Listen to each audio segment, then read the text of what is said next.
एक कहानी सुनाते हैं आपको छोटी सी, इससे समझिएगा। किसी गांव में एक किसान रहा करता था और किसान संपन्न था। 5-7 गांव की जमींदारी उसके पास थी, लेकिन उसको एक शौक था, वो चावल का मांड पिया करता था। अब तो मांड मिलना कठिन है, 2 सीटी में उड़ा देते हैं। हाँ, अब कोई हमारे जैसा हो उसके सामने धर देना सीटी के चावल तो कुकर ही सिर पे धर दे।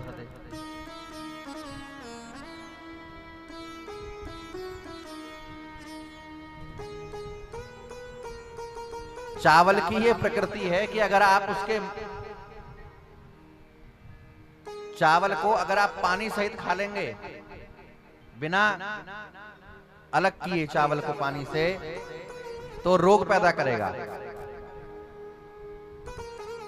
वात के रोग पैदा कर देगा।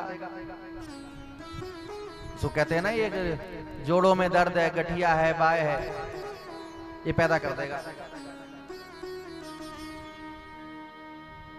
शुगर बढ़ा देगा चावल।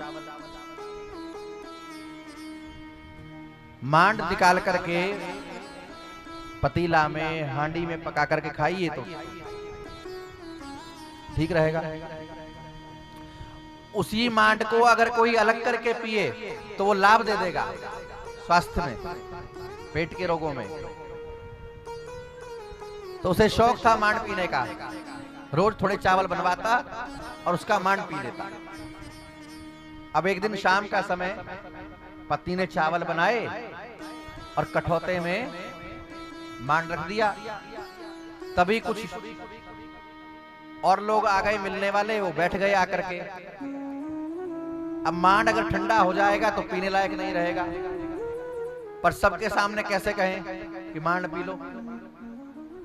कोई बड़े आदमी जिसकी बड़ी प्रतिष्ठा हो, लोग क्या कहेंगे, इतना पैसा है, इतनी संपत्ति, चावल का मांड पी के गुजारा कर रहा है, बड़ा कंजूस है ना। तो पत्नी ने बेटे से कहा कि बेटा क्या करूं, समझ नहीं आता। बेटा बड़ा होशियार था, उसने कहा कि अभी बुला के लाता हूं। दौड़ा दौड़ा गया पिता के पास बैठक में और बोला, पिताजी। हाँ बेटा।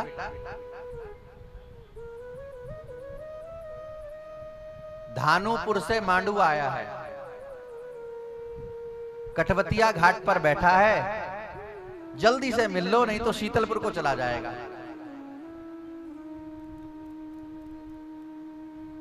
अब जितने लोग बैठे थे उनको पल्ले नहीं पड़ा, उन्हें यही लगा कि भाई कोई आदमी आया होगा, धानुपुर कोई गांव होगा, वहां से कोई आया होगा, जल्दी में होगा। जमींदार ने कहा कि जरा 2 मिनट। हाँ हाँ, आप मिल करके आइए। भीतर गया, मांड पिया और आकर के सभा में बैठ गया। ऐसे ही ये शास्त्र है, इसके भीतर का जो घटित अर्थ है वो गुरु कृपा से प्रकट होता है। तो इन्होंने यज्ञ किए, लेकिन यज्ञों में हिंसा भी खूब करी। पशु बलि, पशुओं को मार मार करके, काट काट करके खूब चढ़ाया। और एक दिन नारद जी महाराज आ गए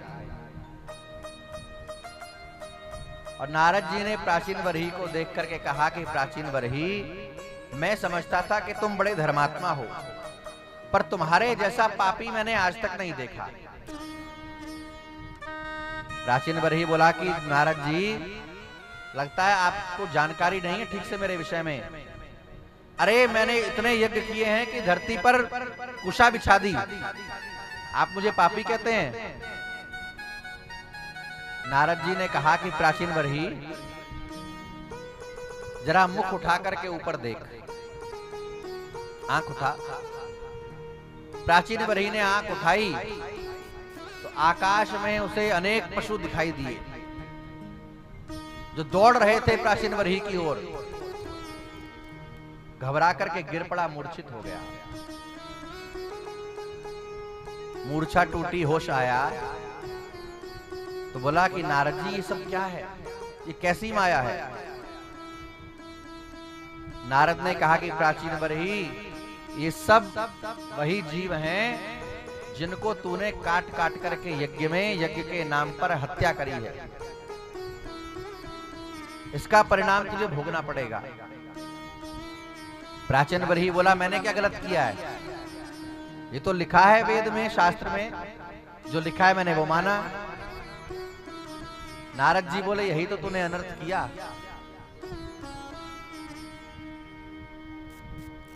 एक जगह लिखा था पुस्तक में, वेद पढ़ना पाप है।